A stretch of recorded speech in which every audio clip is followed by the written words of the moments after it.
Listener, welcome back to another episode of the Website 101 podcast. This is the podcast for people who want to learn more about building and or managing websites. I am one of your hosts, Mike Mella, and with me, as always, is Amanda Lutz. Amanda, let's start with you. What was your favorite Halloween candy to get when you were trick-or-treating as a kid? Even now, anything chocolate and peanut butter. Those Reese peanut butter cups, those Reese's Pieces. You know what? Good even call. Generic off-brand, I'm eating them. And I'm stealing them from my kid. The Reese cups are good, but they're very messy. And they now made a bar that's a Reese bar. Have you seen that? It's like a chocolate. I have. It's I'm OG. I like the. It's good. I like the original. Okay, I'll accept that. I'll eat it, but I like the original. I like the cups as well, but I gotta try those. And speaking now, that's Sean Smith. He's with us here. Sean, Coffee Crisp, overrated, underrated, or rated just right? Oh, completely underrated. It is the chocolate bar of chocolate bars. It is the king of chocolate bars, the emperor of chocolate bars. There is nothing better than a Coffee Crisp. I would give it a dukedom, maybe. Like it's a good candy bar, but Amanda, you are dead to me. You obviously prefer the Reese ones, right? So we will physically fight later. The Reese's cups are cups; they're not chocolate bars. We asked about a chocolate bar. It's the king of chocolate bars, the emperor of chocolate bars. This is Mr. Pedantic. Don't forget, right? There we go. Okay, Mike, what is your then and now favorite Halloween candy? I have to say Coffee Crisp is high up there. It's hard to beat. I also like the Reese ones though. I'm a huge fan of that. I get them. People give them to me all the time whenever they give me chocolate. Do you have your own opinion, or are you just going to piggyback off of me and Sean? I swear to God, those are my. I also like Kit Kat. I am now these days in my adult life. I'm more of a dark chocolate guy. I'm into dark chocolate, so very, very high. 90% and higher. I gotta say, of the three chocolate bars that were mentioned, those are the three that I impulse buy at the supermarket when I'm in checkout and feeling hungry. Yeah, the Reese and the Kit Kat and the Coffee Crisp. Yeah, those are the three that. Oh, occasionally I'll get a Bounty too. And by the way, this episode's sponsored by Nestle. No, it's not. It's not. I don't want Nestle as a sponsor. I don't think. No, neither do I. All right. Hey! Remember when we were planning this episode and we were like, "Yeah, it'd be awesome to keep it a tight 30." Good job, Mike. I know. Like 90% of our audience is rolling their eyes, going, "Don't do this waffly stuff at the beginning. Just get to the interesting web things." So, Amanda, what are we talking about today? Right. So, as an extra fun surprise, I thought that I would come up with the topic on my own, and I'm super excited to hear what the two of you have to say about it. All right. I want to talk about different workplace personalities, but not all of them, just the ones that you could be potentially conflicting with, and then maybe how you can like get around that and resolve it, or at least like work with it. Right, manage it. All right. So how to handle conflicting personalities in the workplace. Sounds good to me. Yeah. So what I've done is I've I'm sure you do. You conflict with everybody. I've broken it down into a couple of generic categories that I've come up with, and I'm sure we can all come up with a couple of examples of each of these categories. So, are you ready to go? Yep, fire away. Okay, I got four. Good. I got four categories. Here we go. The first one is what I like to call "my life is work."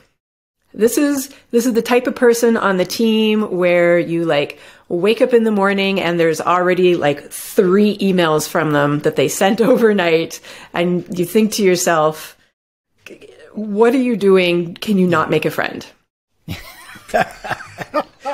Maybe they're just really passionate about their job. I guess that's possible, but that is a little over the top for sure. Yeah, it's the kind of person who doesn't know how to set boundaries and limits within their own life, and they just let their job define who they are. Yes. I feel like I'm the opposite. My motto, as I've mentioned previously, is I want to work as little as possible. Yes. For any listeners who want to have help with their website, maybe don't contact Sean. Right. He's lazy. I didn't say no work, as little as possible. Yeah. So then if you've got someone on your team who's like that, how do you work with them? How do you continue to have like a positive work environment? Well, I think that the key here is what I said earlier, is setting boundaries, setting limits. Don't check your email after work hours. And if you do check it, don't respond. And at least in Ontario, there are now laws about being forced to work outside of normal working hours. And I know in other regions of the world there are. So you could, I don't know how realistic it is to try and enforce that. I mean, you still got to deal with company culture, but just avoid answering until you're at the office. That's do you think that these new I don't even know if they're government rules. I definitely don't want to call them laws, but do you think that that they would apply the same to contractors such as us, or do you think that they're really mostly just geared towards employees? I think they're geared towards employees, but contractors should take that advice to heart as well, because that's part of I want to work as little as possible, is I set limits with my clients. Like, they get email, they send me emails. Occasionally I see them come in, but I don't read them, and 100% I'm not responding unless the headline is clearly like, oh, my site has exploded. Oh, Sean better get on that. But if it's just like updates to what we're ongoing project, nah, sorry, I'm not responding to you at 10 at night. Yeah. I don't think we'd be as protected by any laws like that as contractors, for sure. But it's a matter of just explaining what your personal practices are. Like, maybe you want to send emails at 4 a.m, whatever. Just so you know, I check at this time of the day. I have a friend who works in our industry who, back when Blackberries were a thing, she was working with someone, and they said, if I recall correctly, they said, okay, what's your availability? And she said 9 to 5. And then they said, what's your BlackBerry availability? And she laughed apparently and said 9 to 5. Because they were expecting, you're available outside of way hours. To set boundaries. Yeah. Well, and I think it's about setting those realistic expectations, and do it like right from the beginning. Yeah, definitely. Okay. Oh yeah, 100% at the beginning, because it's hard to rein in behavior that you've just let go on. You're just going to have trouble with that. Got to set a precedent. Yeah. Okay. So the next personality that you might have a conflict with is what I like to call those old school views. Now, this could be a person who has been working at the company for a very long time, and their opinion is always, oh, well, it's always been done this way. Or maybe, even a new employee that's come in, or a new person to the project or whatever. And what you hear most from them is, oh, well, at the last place I was at, we used to do it this way. And they just expect all of that to just be moved over with them. Mm-hmm. Have you ever experienced anything like that? Boy, howdy. I think I might have been that person. Really? Oh, I want to hear that story. Yeah. It's just kind of like, sometimes it's just easier to do it the way you've always done it. Sure. And it's hard to be flexible. I do pride myself on being open to new ideas, but I know that sometimes I'm not. And it's in some areas of my personal life with my wife, it's a little bit of a conflict. So she accuses me of not being flexible. And so I know that in some areas of my life I am, and I can deal with that, or I can accept it. I don't like it, but I accept it at this point. Well, I've certainly worked with people I find that it's very common in IT departments, at least in my experience, because IT 100%. Departments are often bound by, they have contracts with Microsoft or whatever providers, and they really can't, in a lot of ways, deviate from that too much. So I've had a lot of conflicts where I've come into organizations and, there might be some plugin that will achieve some feature very quickly, but they're like, no, we're going to assign a team on our here at the organization. They're going to work on this for a few weeks. They'll build something for you. And meanwhile, I could, in 30 minutes, I could have this up and running with a plugin or with whatever CMS. And that can sometimes be an issue for sure. So yeah, look out for that type of person. In terms of how to deal with them, I guess that's not so clear cut. Maybe just talk a lot. It's hard to deal with a situation in a tech-related job where people are not willing or able to try out new technologies. So for me, I really like to try out new things, but I also am cautious at the same time because I don't want to invest tons of time into something that I'm going to evaluate and say, nope, not for me. So I do wait a little bit. I'm not the earliest adopter on things, except when it came to Tailwind, I was very early. But it's a tough thing to balance. You need to decide how much you're willing to change versus how much it's worth staying the same and putting in the time. So yeah, I think in this case, it's tough to make a decision about how to deal with someone stuck in their ways, because there might be a good reason that you're not aware of.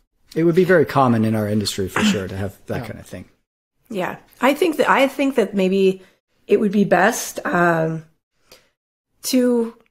it's someone else's problem to deal with. Like if you are a worker bee at a company, low person on the totem pole, if you are a contractor who has been brought in to work on this project, it's not up to us to make those decisions about whose technology wins, who gets to make the final decisions. That's someone else's pay grade needs to make that decision. And yeah, maybe you have a conversation with them, especially if you've been brought in as an expert, so that you can say, listen, here is my opinion. And that's all I'm going to say about it. And then just let someone else make the decisions. And I think also maybe let someone else be the person who talks to the person set in their ways, to just be like, listen, we've heard what you're saying. We're not doing it. Stop pushing it. Mm-hmm. Yep. Good advice. Yeah, absolutely. 100% agree. Okay. The next category of conflicting personality that you might have encountered is just the person who just doesn't know what they're doing. They just do not know what is going on. I'm sure any of my students who are listening, you have been stuck with this person on a class project. We've all been stuck with that person on any other number of projects. So, Mike, how do you deal with them? Okay, first of all, this is something that I refer to as the bubble boy. I want to bring this up. I'm not referring to a Seinfeld episode about the bubble boy, but I am referring to a 30 Rock episode called The Bubble, which featured John Hamm from Mad Men, and his character was dating Liz Lemon, and the whole premise was John Hamm is so handsome that he's lived in a bubble his whole life where people give him free stuff. They let him off the hook with parking tickets, tell him he's good at things that he's not good at. I think there's even a scene where he says something like, as they say in France, bleu, bleu, bleu, bleu, bleu. And he thinks he can speak French because people always told him he speak French really well. And he was just saying gibberish. So that's a good example where I've worked with people who are really, really attractive, and you're just like, they probably just coasted through their life and no one wants to bother telling them they're not very good at what they're doing. Not every attractive person is bad at their job, that's for sure. I'm sure also the bubble effect could be applied to people who come from a wealthy family with connections, where you can get ahead just by who you know. Yeah, I guess that's another way it can happen, yeah. And I can think of specific people that I would say, why are they in this role? They're not really qualified to be doing what they're doing. In terms of dealing with them, I mean, try not to do the work for them. That's for sure. If it's something that you're able to do and they're not, don't just pick up the slack. Maybe mention it to them in a polite way that, yeah, look, I'm not comfortable with the way this is going. Could we talk about, just to kind of light the fire under them, that kind of thing. Hopefully something like that would work and you wouldn't have to go over their head. That would be very awkward. What do you guys think? I think that it's a very tough one to deal with without going over their head. And adjacent to the bubble boy is the person who gets promoted to their level of incompetency. The failing upward. Yeah, well, you get promoted until you cannot do the job, and then you just stay there forever because they're not going to fire you. You do great, and then you get to that last level, and it's like, well, you suck now, but we'll just keep you there. And so all their underlings have to deal with the suck. Been there, done that, didn't know how to deal with it except to change jobs. Yeah. And I think eventually when you get up to, when you have somebody, when you're dealing with them that have gotten up to that level, especially if they're like the manager or the boss or whatever, I've heard somebody, I was Googling for this episode, and somebody described it as swoop and poop feedback. Yes. So they'll come in, they don't know what's going on, but they just look around and they're like, no. And then they just leave. And then you're stuck cleaning up, like without any guidance, without any how to make it better. Mm-hmm. Yeah. Yeah, that's often, in my experience, something that happens from senior management. If you're like going through some redesign or whatever, you need sign off from the boss. They come in, and the one thing they say is, "Can you change the colors to blue? I don't like that green." And then they take off, and then they don't realize there was a whole process that led to the development of that. Was it green? Whichever color palette. Yeah, the one that I said it was originally. And they're not aware of that whole process. They just swoop in, make their changes, and you have to deal with all that. So that's well, and they don't even make the changes. They just tell you. Yeah. And not a reason, no reason. They just, their own personal opinion, stuff like that. Yeah. Okay. What else you got? So this is the last specific category that I came up with, invented, whatever you want to call it. The I know everything, do it my way. The know-it-all. Yeah. The know-it-all. Narcissism, I guess, would be a way to describe that. Someone who's like, I want you to work for me to make my life better, that kind of thing. So, Amanda, how about you start this one off and tell us how you would deal with it? I have had to deal with this. I think there was a little bit of sexism involved with this too, but I was working on a project, and there was a project manager who was some guy, I think a younger guy than I was at the time, and he decided that all of the code, like just any bit of code that I wrote, it wasn't good enough. And so he started like sending me code snippets, and I would reply back and be like, it's thanks, but this isn't what the project's asking for. Yeah. This isn't, what the client wanted. I'm not going to put it in. And then he would reply and just be like, do it. And finally I was like, I was like, okay, here. And I like put the stuff in the project. And when we reviewed with the client, and the client was like, no, I don't know what is going on with any of this. I actually had to go and talk to, I had to go above his head to the person who had like hired this project manager, and just be like, or was it? No, actually, I think he went to go talk to them. And he was like, so who wins? Who wins? Is it going to be me or Amanda? And both of the owners were like, Amanda's the tech person. If she says it's not good, what are you doing? Like, let Amanda do her job. Good. Nice. They had your back. Yeah, they did, which was great. When it's a sexism issue, going over people's heads is perfectly warranted, of course. I know you said you didn't do that, they did, but... I was about to. Yeah. How often do you think people who are sort of the know-it-all and do things my way, how often do you think it's based on their own insecurity that they know that they're not very qualified about something and they're just trying to compensate in some way? You know what I mean? I know exactly what you mean. And I'm sure that there's a lot of people who are like that. But I think that, and again, it could be sexism, but I think that whenever I have experienced it, all of the examples I can think of off the top of my head have always been guys. Yes, granted, that's the industry that we're in, but it's almost, the vibe that I get from it is that they're trying to one up me. They're trying to show me that they know what they're talking about. I had a student one semester who would like keep interrupting me as I was teaching to tell the whole class stuff. And I'd be like, that's great input. Thank you. And I would go to the next slide, and it was literally everything he had just been talking about.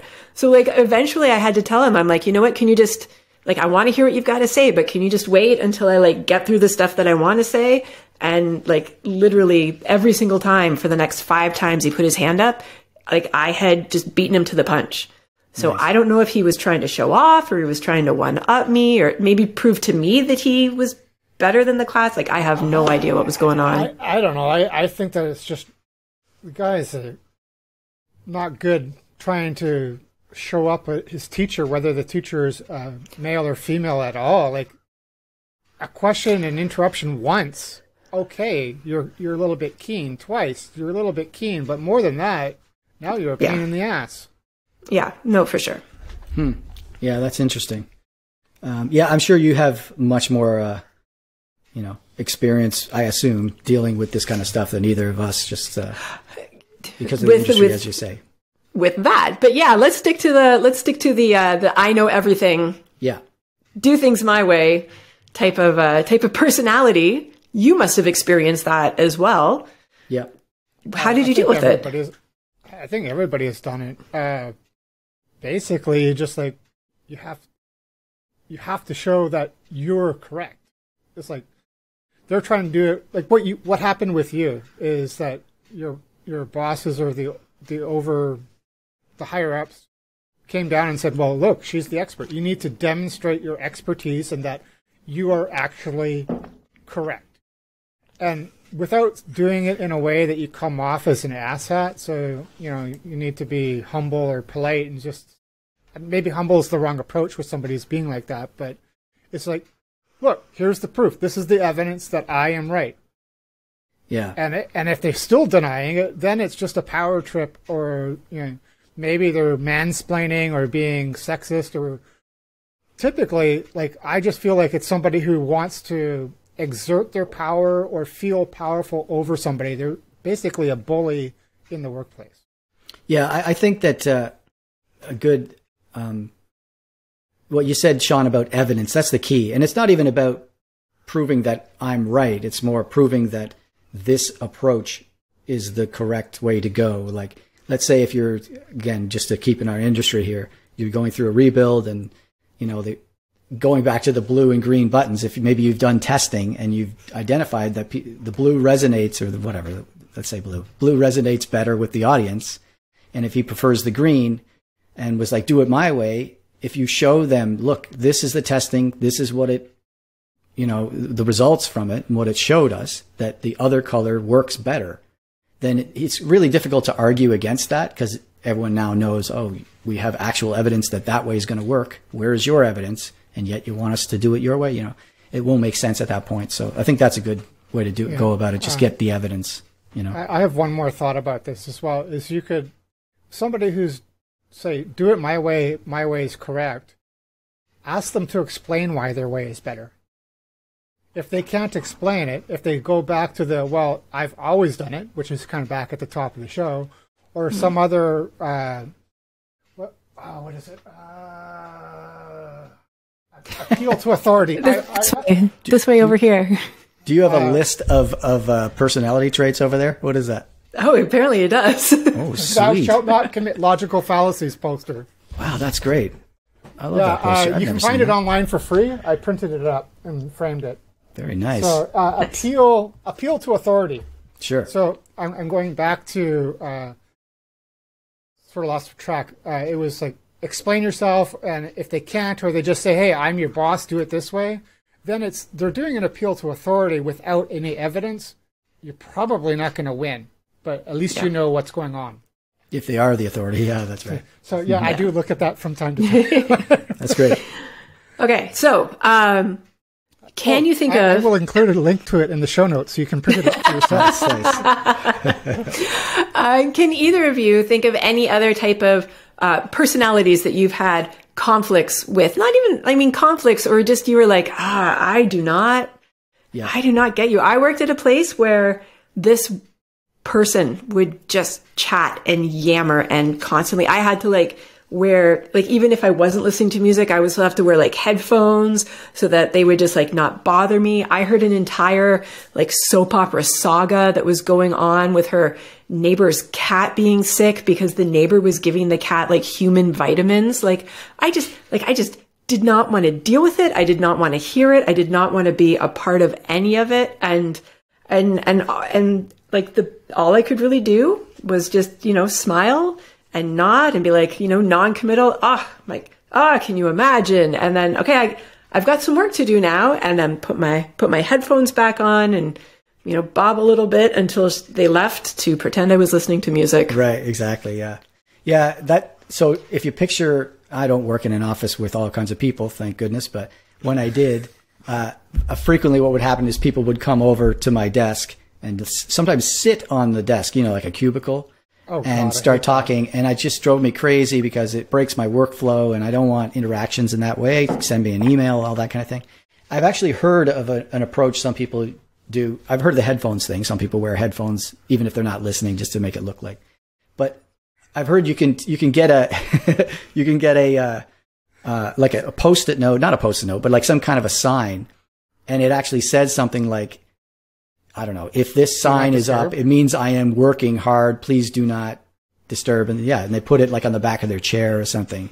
And apparently that's effective for some people, but I don't know. I think there'll still be some people who come over and be like, oh, what a funny sign. Anyway, and then get into the, Oh, there's people like that. Yeah. Yeah. Yeah. Sean, do you know any other personality types that you conflict with? I have two stories of extreme workplace conflict. Two stories. Well, one I've told you before, and the other one I just recalled. So the first one happened when I was living overseas in South Korea as an English teacher. And I walked into the office to ask something or whatever of the receptionist. And my new boss was there. And for some reason, he didn't like me. And I don't know why. Was never explained to me, but this guy went on a 20-minute temper tantrum. Literally jumping up and down, yelling and screaming. At you? At me. Mm-hmm. I'm so glad the receptionists were there, just so I had a witness. Not so that they could endure it, because it was really, really bad. And I was seriously shell-shocked. I literally was speechless for 20 minutes. I just stood there with a dumbfounded look on my face, as this 45, 50-year-old man was jumping up and down and freaking out. Did you eat his sandwich? What was the issue? It happened within a minute of walking in, and I think I disagreed with him on something, or I said, no, I can't do that. And it's been 20 years, so I don't remember all the details. What I do remember is leaving the office, going into the teacher's office, and letting loose. I just vented for 15 minutes. Now, I had a class in 15 minutes, and if I didn't vent at that point, I would not have been able to teach my class. And I didn't, I wanted to go and do my class, and all the other teachers are like, "Holy fuck! What? Whoops! Sorry, F-bomb." I can take care of that. And now those teachers are on their podcast saying, this guy one time named Sean, he sort of had a big rage fit. I don't know what it was. In any case, I didn't do anything except sit there and take it, and then go and vent in front of my other teachers, and then afterwards we went out for drinks that night and got over it. So how did I deal with it? I didn't. I just eat it. I sit there and sucked it up and left and vented. Now, this is not a judgment on you, Sean. I know it was 20 years ago, and I don't know what you were going through or whatever, and you can do your own thing. But personally, for me, to our listener, I would say if you encounter this at a job, do not accept that. That is not appropriate. Yeah. No one should 100%. Be treating you like that. Go to HR or quit or something. Don't fight them or yell back, but deal with it in this is not the way you treat a human being. Yeah. 100% agree with Mike. I don't know. I was just shocked. It was normally I'm kind of an aggressive person in situations like this, so my reaction might have actually been better to have been shell-shocked than to overreact. Which leads me to the situation where I did react. And that happened at a job the only job I had here in Toronto. So I moved back to Canada, and I got a job working at an agency. And the job for the most part was good, except for the project manager. And I'm going to call the project manager John, not his real name. John was a condescending douchebag who acted like he was superior to everybody in every single way possible. He was the classic greasy car salesman. You know, oh yeah, like just like a sleaze, a sleaze bag, yeah. And he's like pretending to be your friend and whatever. Anyways, after dealing with this guy for forever and forever, he came in and just got right in my face, literally inches from my face. And being the sleazebag, I stood up and I let loose on him.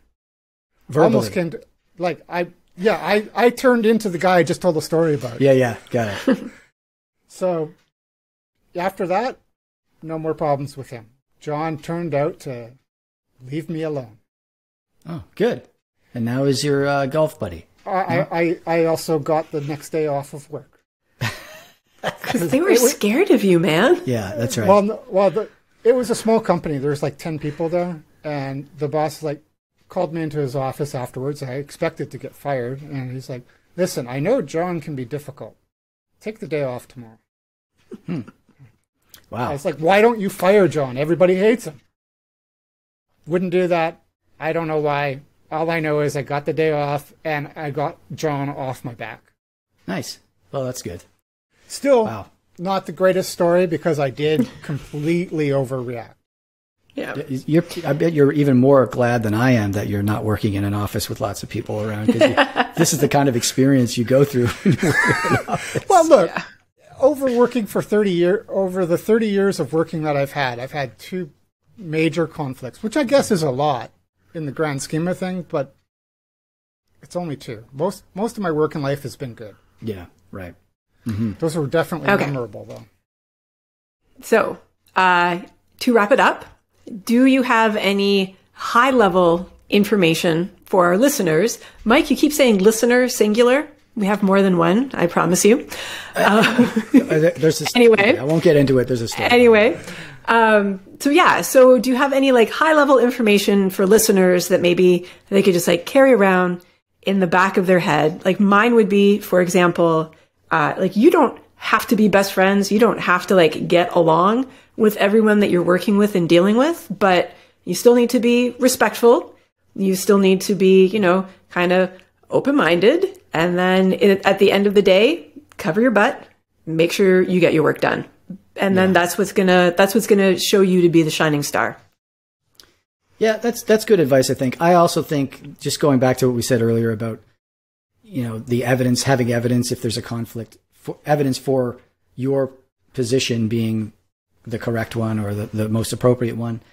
I think it all comes down to just do your work and do your work as best as you can. And if there's other reasons, like conflicts like this, that prevent you from delivering the best product, I mean, it's kind of out of your hands sometimes. So just do the best you can do and accept that there are other people involved that are going to impact the, website or whatever it is you're doing. And it's only a job, you have the life outside of that. Absolutely. So, it's sometimes you meet someone and they rub you the wrong way. It's just kind of there's a feeling there's something about them you don't like.